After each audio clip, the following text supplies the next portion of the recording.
Hey everyone, you're listening to the Eagle Experience, a St. Edmund Prep podcast. We're your hosts, Madison and Stephanie, and we're so excited for you to join us today. In our last episode, we sat down with our principal, Mrs. McGinnis, discussing all the things about her from school life to family life. But I feel like in the last two episodes, we've only talked about academics, and that's not what our school is just about. We are a Roman Catholic high school after all, and we live out the mission to instill the gospel values in every student. And our Catholic identity is really important to us. And with the Christmas season coming soon, I think it's only right that this podcast is going to be about all the faith in our school. And today, we've got the perfect person to talk to about faith. He is not only the teacher of our college marketing and accounting classes, but he's also our school's chaplain. We are so excited to welcome Father Mark.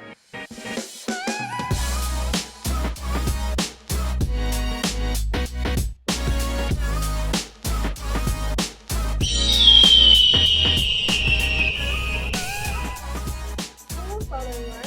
Hi guys, How are you doing today? Good, I'm doing very well. Thanks so much for having me. Thank you for being here. So, we know you, but they don't know you. So, who is Father Mark? Wow, what a very existential question that is.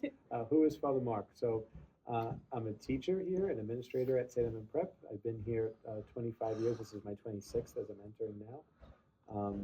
And I've been here teaching academic courses and some administrative roles in technology and capital projects over the years. Originally I did not study theology or business computer science before I actually went to school to study accounting. And I worked for a professional services accounting firm for a couple of years before I decided I wanted to go be a teacher. Mm-hmm. What about a priest? Is that what you always wanted to do? Oh, good point. So for me, it's something truthfully that I had been thinking about the entire time that I was in high school and maybe even a little bit before. I've always been, like my family, involved in my church and my parish. But I went to public school all the way up until high school, as a matter of fact. But I had been thinking about it at different points, but never really was like 100% sure. I think I was waiting for a degree of certainty that really was never going to come. So on the way out of high school, it said, you know what? All right, maybe I should just go to college and study what I wanted to, which was accounting and Spanish. Still on the way out of that, I was like not 100% sure, but had been praying with it the whole way through and getting involved eventually here as a teacher. Actually, I left my accounting job in a way that's very not like me. I left my accounting job without having another job lined up afterwards. It was summertime of the year 2000. I was like, I had enough of this. I want to do something more. And my next door neighbor happened to be the administrative assistant to the principal at the time and said, you left your accounting job. What do you think? I'm like, I think I might want to teach in a Catholic high school. I didn't know she worked here. And I said, I might want to teach business or computer science. And she said, well, we actually have an opening right there. So I figured I would come here for a little while. And a little while became 25, 26 years. Yeah. So the priest part came as a result of being here, to be honest. Like that idea that I continued to be considering it, then continuing to be involved with the faculty and the students here inside the classroom, outside the classroom, with many of the campus ministry things that we do, really just confirmed that it was definitely important for me to give it a shot. Was there any specific way that you felt that calling to become a priest? Definitely through prayer. I would say that that's the most important part for anybody, but for me, my prayer life, I would say, while there are formal parts of it, but continue always in an ongoing dialogue with God and with Jesus about what my day's been like, where I'm called to be, hopefully, and found myself doing that here throughout classes, inside the classroom, outside the classroom here. But definitely the service opportunities that we had here, like I think God gave me the privilege, little by little, to get involved in these things. I kind of liken it on a summerish day, spring day, when you really want to get in the pool, but it's going to be a little cold when you get in the pool first. So you get in a little bit, like up to your ankle, and you're cold, but you stand there for a second. And you enjoy it, you get comfortable with that and say, I think I can go a little further.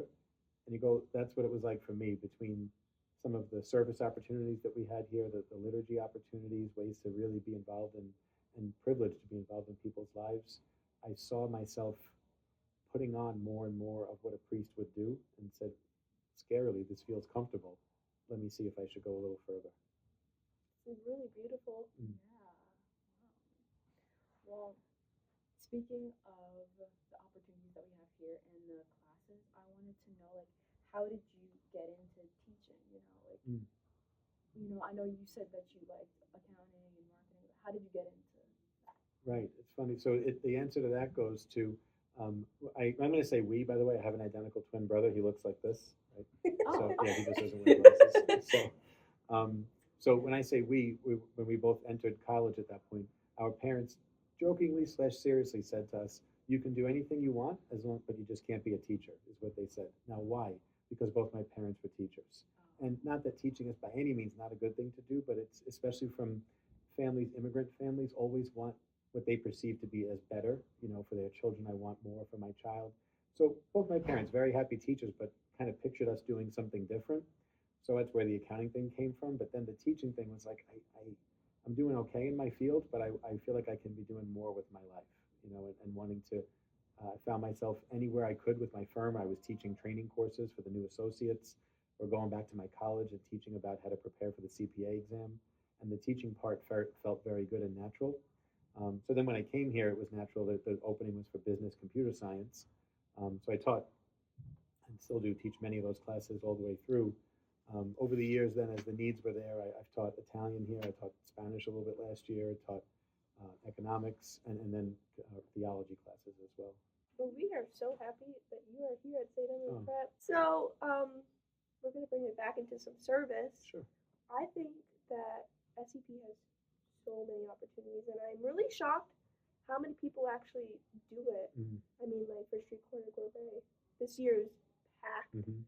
and it's a half a day, and people are coming here willingly and spending until like 6 o'clock at night just working. Mm-hmm. And I found it really interesting. We don't just have the Street Corner Gourmet.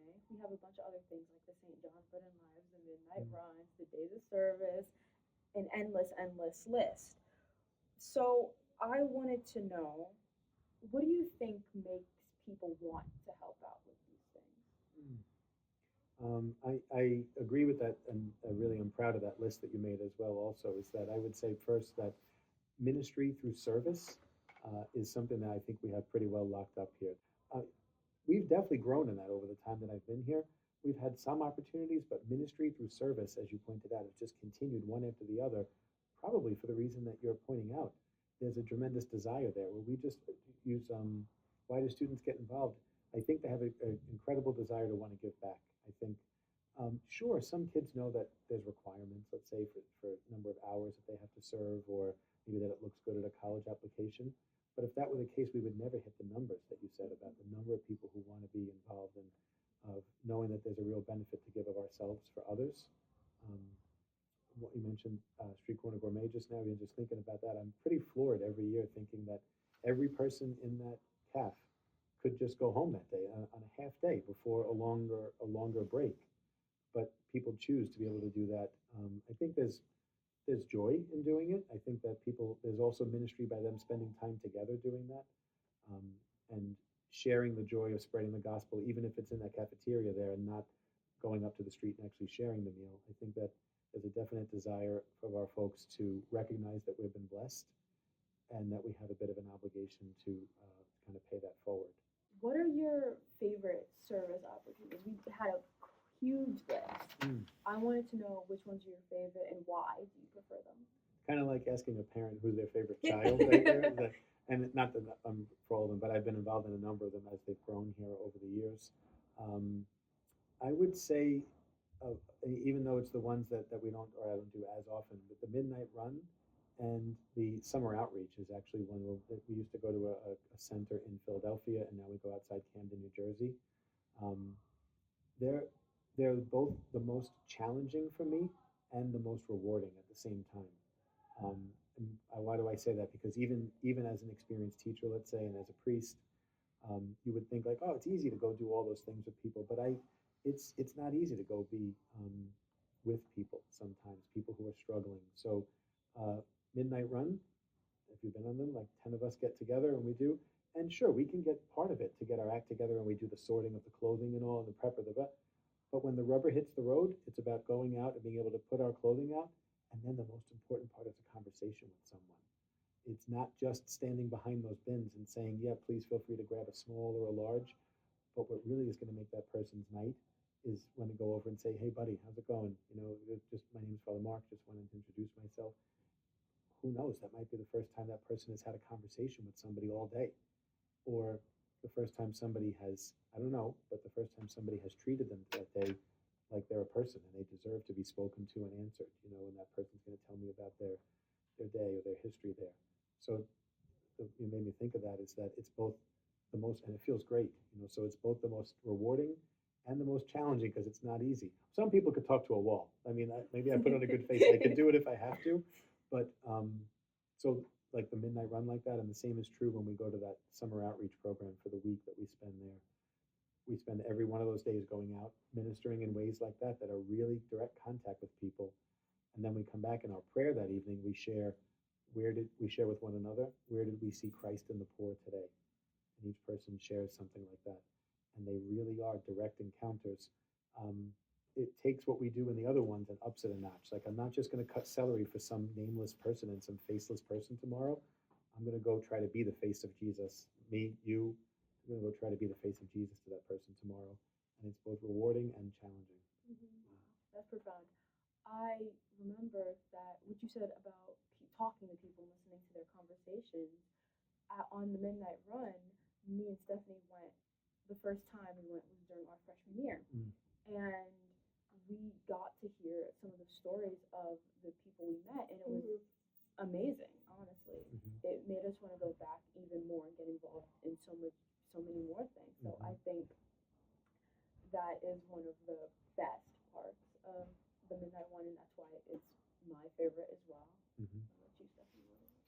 I think my favorite is Street Corner. I love the midnight run, but it's so hard to get on it because so many people want to do the midnight run. But the Street Corner is open to even alumni, which blows my mind how many people come back.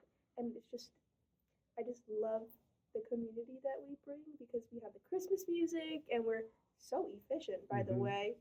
It gets done in hours, and I just love how it's fresh, straight for Thanksgiving morning.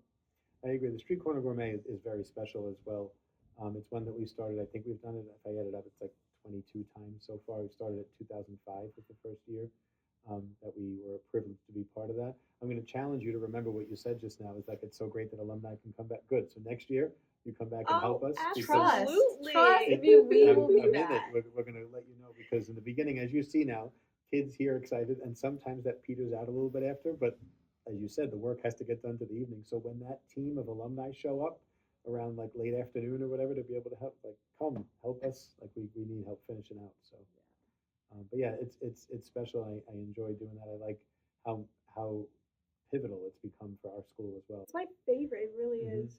Now, what T-shirt color do you want for next year? Like, that's apparently the big question: is what color the T-shirt is going to be. We don't get the T-shirts next year. We're seniors. We'll offer it to you if you're going to come back. We'll let you buy it. That's so sweet. Okay. So, I'm thinking, what about purple? Well, purple is our color. Yeah, but purple. Maybe like how the shirts this year, they were kind of light, like grainy. They have they have like a pattern in it. So maybe like a grainy purple would be nice with that pattern. I'll submit that to the committee. We'll see how it flies. Thank you. They're really bright colors, by the way. Like one year it was bright orange. Yeah. I looked like a traffic cone. I still bought it. I mean, you look good in orange. It's fine. Oh, thank you. Okay. So we have a couple questions left for this section. Sure. And I wanted to ask, did you have these types of opportunities when you were in high school or as a student? I had some, maybe here or there. I did a lot more of other types. I did retreats ministries when I was in high school. That was a big part of what I was involved in. Service ones here or there. The liturgical opportunities when I was actually classically in high school. I would say the retreat was a big part for me. That's how we ended up bringing the retreat program here because I was involved in that in my own high school. Service-wise, I would say came as a result of most of the stuff I did. I'm still very involved in scouting. So my opportunities to give service came not so much through the Catholic Church then, but through the Scouts where we have opportunities to serve others and to plan projects like that. So I've done definitely my fair share of doing that through the scouting program. It's great to know, like back to your earlier point, like I think that that's wonderful that we've been able to grow alongside our students over these years, that it's proven that when they come back for a reunion, that it's still part of them. It wasn't just something I did for a college application or a certain number of service hours, but if they're still thinking about it and asking about it, maybe we did a decent job of imbuing that into their character as a young adult or an older adult. Yeah, I mean, I feel like I definitely will come back for these service things, and I don't know, it's one of my favorite things here. Mm-hmm. A lot of people, they don't have these opportunities like we do. So they don't have the opportunities to build faith and really go out into the world and spread the word of God and the word of Jesus. I wanted to know, how do you think young people can get more involved in their faith, like outside of school, or like what can they do individually? The answer all starts with prayer and an acknowledgement and a recognition of where God is acting in my life, and even just a little bit of the fact that the world and my world is bigger than just myself. Um, I say that because we could just jump right to the idea of saying, I'm sure we could Google and find ways to be involved in service, but if I'm going to go back to one of the earlier things we were saying, if, in my opinion, if we're not seeing Jesus Christ who needs us in the people that we're working with and that we're serving alongside, then we're just doing an activity to check a box. But if we begin first, to answer your question about young men and women, I always try to think about being a little real as opposed to like preaching at people, to think, where am I in my life right now? Do I have room for where God could be acting in my life? Is there something missing or something that I could be open to say, yep, I don't have it all figured out. And maybe even just a small way during my day, I leave myself open to a prayerful encounter when I notice where God could be acting in through others to me. When something good happens to me, to be able to thank God for that. If I begin in prayer by making a little bit of room for that, I begin by growing a relationship with God, a relationship with Christ, and of course through others. So then I desire to go find new experiences, and then the Googling comes in, or the when I go to college, there's going to be, even if they're not 100% through the campus ministry program at your school, there's going to be a service-oriented club. There's going to be an outdoor-oriented activity to do, and that'll give us the opportunity to be on the lookout for those. So I think it begins through prayer and a recognition that there's something special inside of me to give to others. Because once we grow that in somebody, we have the book for the rest of their life, like we were saying, as opposed to just looking for a thing to check off lists. So I want to shift the conversation a little bit towards the reason for the season. Right now we are in Advent, and I wanted to ask a couple of questions about Advent. Advent sometimes gets overlooked, so I wanted to know, like, could you explain like Advent and what it means for us and why it's happening? When I was a kid, we would go on road trips, like with my mom, my dad, my brother, and I. And at times, this was going back to when we would use a map. Like there's no GPS and stuff. Like we would talk, like a real fold-out physical piece of paper map right there. Right. So my dad, I could see him taking out the maps first and planning out where we were going. Okay, they put the maps away. But if it was a long trip, we would stop along the way, making like a pit stop, get snacks or something like that. But as we did that, I can always see what he would do is he'd take out the maps again, and he would engage in this three-part ritual I could see him doing. He'd look and find where we were on the map, and number one, he'd look back at where we were just now to see, did we make good time from where we started until that pit stop? What did we pass? The second thing is he would look at the map to see where we are right now. Like, where'd this pit stop? I've never been to this spot in my life before, where we were on the road. He'd look at where we were now. And then the third one is he would look to see where we're going, like what's coming up next. He'd check the road to make sure we knew what the next 2 mile markers were going to be or what the roads we were going to go on. And then we get back, he'd fold the maps up, right? And then get back in the car, we'd go. That pit stop is what Advent is meant to be. Sure, the road is going and we're heading, Christmas is going to come. The liturgical year, our own lives continue.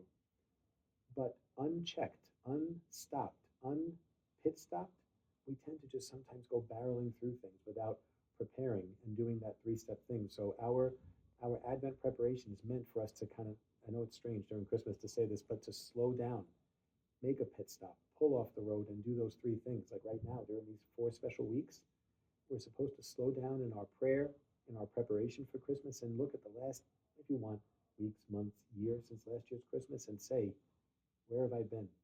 Who have I interacted with just now? How's my life been going from last Christmas to now? Where am I right now? Who are the people that God is putting in front of me?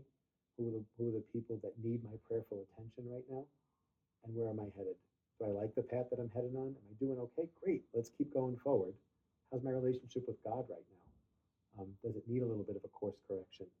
And if not, to take the slow moment to ask those three questions before we get to Christmas there. And when we do that, we are so much better prepared to receive Christ anew.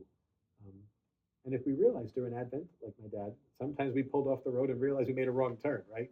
We found ourselves at that pit stop and said, we don't belong here. Where are we? Where are we? Right? And my mom would yell at him at that point because my dad would never ask for directions too. Like it was a big argument. But no, we make a mistake sometimes. My dad would make a mistake. We were driving in the wrong direction.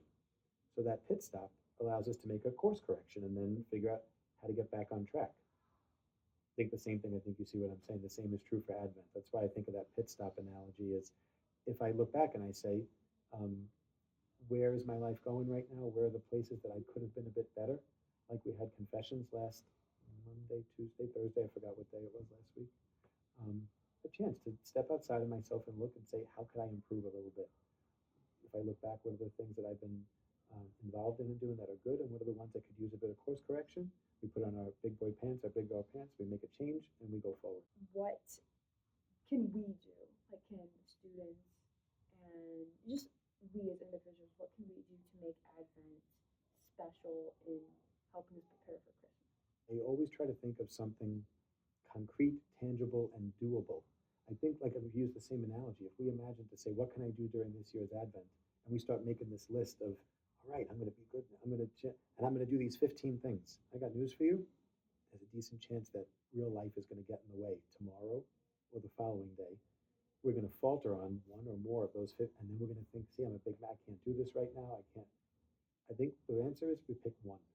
Whatever of the myriad things are that we wish we can do a bit better at. If I have a hard time getting to school in the morning, right, and I'm perpetually absent for first period or late for first period, right, maybe we pick one small thing to say I can do that and do that a little bit better. Or if I realize that I tend to not extend myself for the benefit of others, or if my parents ask me to do something, if I take that in my prayer and I realize, pick that as our one concrete thing I can try to do a bit better at in the remaining 3 weeks of Advent, 2.5 weeks. I think if we succeed at just picking one small thing, we can realize we've succeeded at that, and then maybe do another one afterwards without trying to bite off more than we can chew. Well, we're going to move on a little bit into Christmas. This is my favorite holiday. I love Christmas so much. I love the lights. I love the music, the feeling of Christmas, the decorations, the songs. Like, what's your favorite Christmas music? Mistletoe by Justin Bieber. Do you have one? Yeah, I'm sure you're shocked here. It's a church hymn. It's called Mary's Boy Child is the name of the hymn. You go find it on social media and online later. I like The First Noel by Andy Williams, and I love Do They Know It's Christmas by Band Aid. I feel like they still all share the themes of joy and peace and just happiness throughout the season. Mm-hmm. But besides the decorations and the songs, the gifts, and just everything that's so good about Christmas, can you explain what is truly meant for the season? I guess just the answer that comes back to my mind is gift. So of course, if we say that Christmas is about gifts, yes, okay, as we grow up, we'd realize that we would say it's because we get a gift and so on, and we can think of something wrapped that we received and so at that time. But of course, as we grow up and mature, I think we move past it and realize that the real gift is Jesus Christ. And to be able to take the time to recognize what a gift we've received in Christ Jesus coming to us in the form of a vulnerable, helpless child, and in that way, still becoming the Savior of the world, to be the one that we needed, that was freely given to us as a gift from God, because of our nature, because God loved us so much. He gave His only Son to become walking with us as one of us. Again, we can go through a whole theology lesson if you want right now about how special it is, but I won't do that. I do think that it's important. Just today, I took one of those magnets that my mom got me that says, "Please keep Christ in Christmas," right there. And I put it on the back of my car. because the other one had blown off or whatever at some point.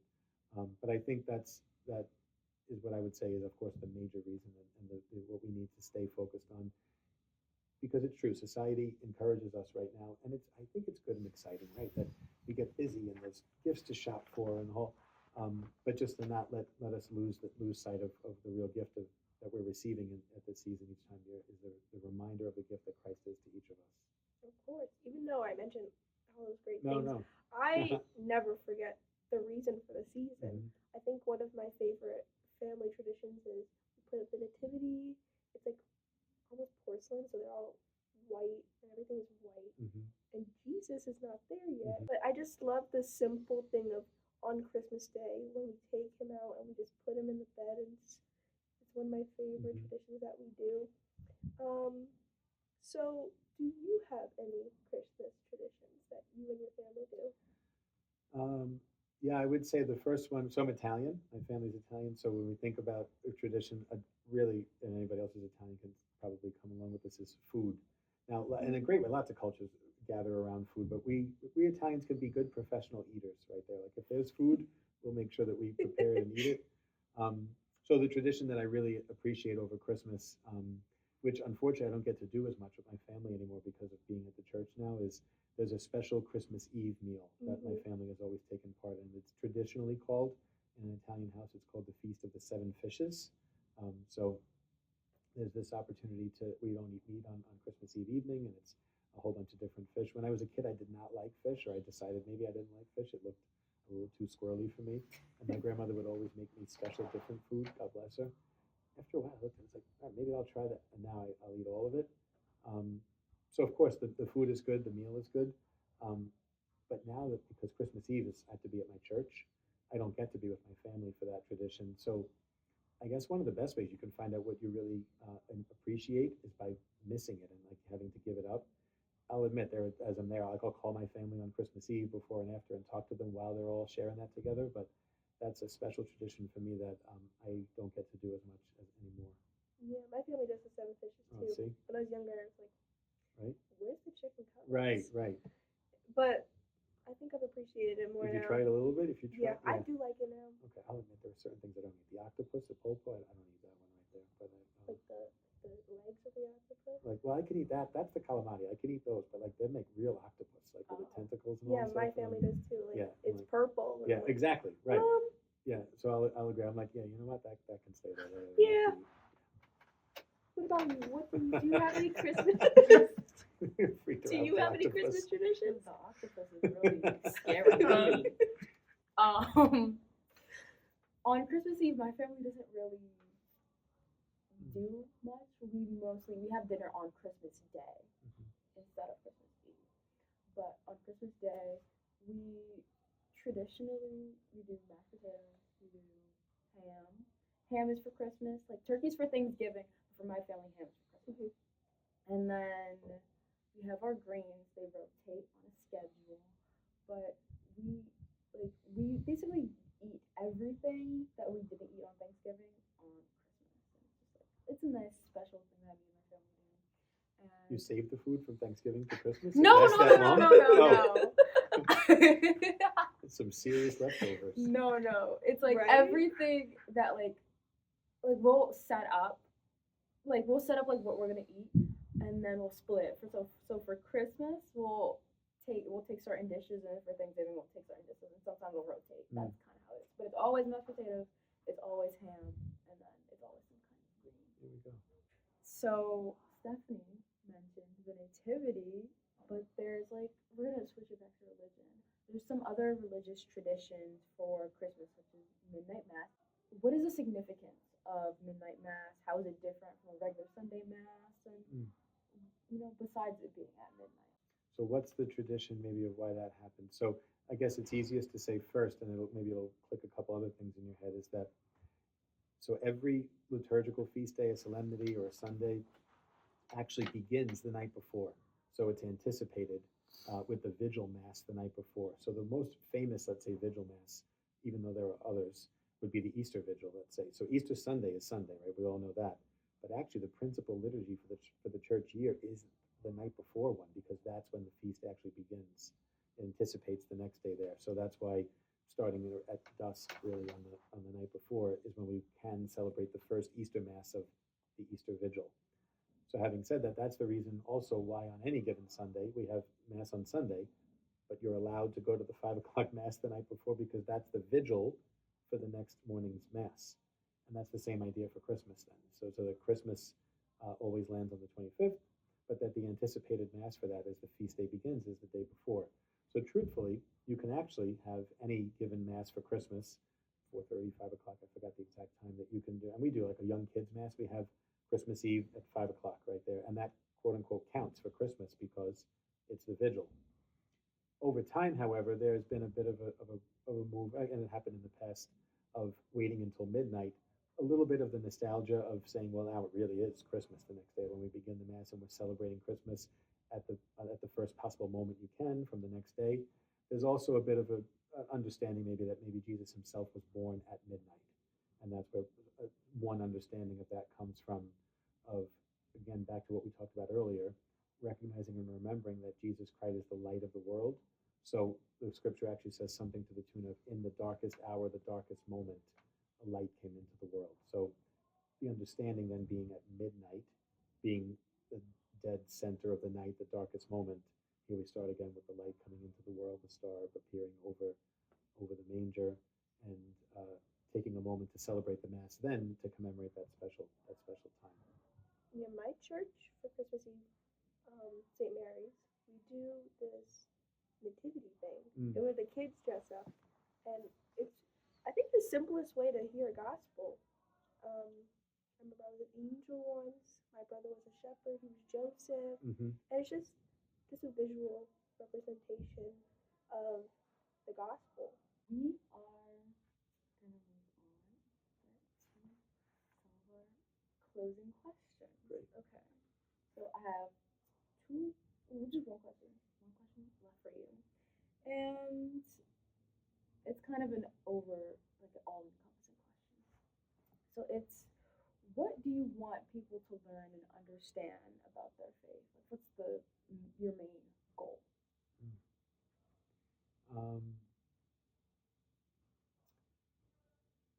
I think the most important, so let me answer that like this. As both a priest, but also admittedly a priest that's been formed very much here in our school and through in the classroom, in some of those same service interactions and liturgical interactions that we have. I remember at different points I was taking actually a grad class at one point, and the professor was asking that we as teachers, are we only required, and there were public school teachers in the room as well in the class, are we only required to teach our one subject, or are we trying to teach more as well? And a good number of people said, no, I stick to my subject, that's it. And this guy was a public school superintendent, and he said, I think that there's still one education system that is equally concerned with, at the end of 4 years, or 8 years, or 12, how long you've been in Catholic education, did I create a good person, and did I create a good student? Both of them. And particularly, did I create a good person into Catholic education? So I think that to answer your question, I'm focused on people being good people as a result of being around us through a relationship with Jesus Christ. I don't think it's enough just to do some of the things. It's great that we started this conversation through service activities and then diving a little bit more comfortably into our faith. Jesus Christ wasn't just a professional do-gooder. Jesus Christ was one who set an example for us. And then if we, through our prayer, if we generate and create a personal relationship with Jesus, as is our own comfort, like I'm not going to go get a milk crate and stand at Times Square and start preaching at people as they come out of the subway. That's not my own deal. But if we encourage each other, students, kids, colleagues who've grown, to come to look and be able to see where Jesus is acting in our life, each of our own life differently, and come to love him through that, through a personal relationship, to answer your question, well, then the person's hooked for the rest of their life. And I'm not needed as much anymore at that point, actually. It's because the person's going to come back and excitedly say to me, you don't even realize what just happened just now. I had this other experience in this great, because they have a relationship with Jesus that continues to grow like any other relationship over time. So that's what I really would hope, is that we plant seeds of making good people through interactions of relationship with Jesus Christ. Thank you so much. Thank you for spending time with Thank you for answering my question. Thanks. This is Yes, fun. thank you for being here, and thank you guys for tuning Thank in. you. Thank you for listening and getting to learn a little bit more about the Christmas season and about faith in general. We are so excited for you to join us again, and we hope you have a very Merry Christmas and a safe break. Amen. Agreed. Goodbye. Bye. Thanks, guys.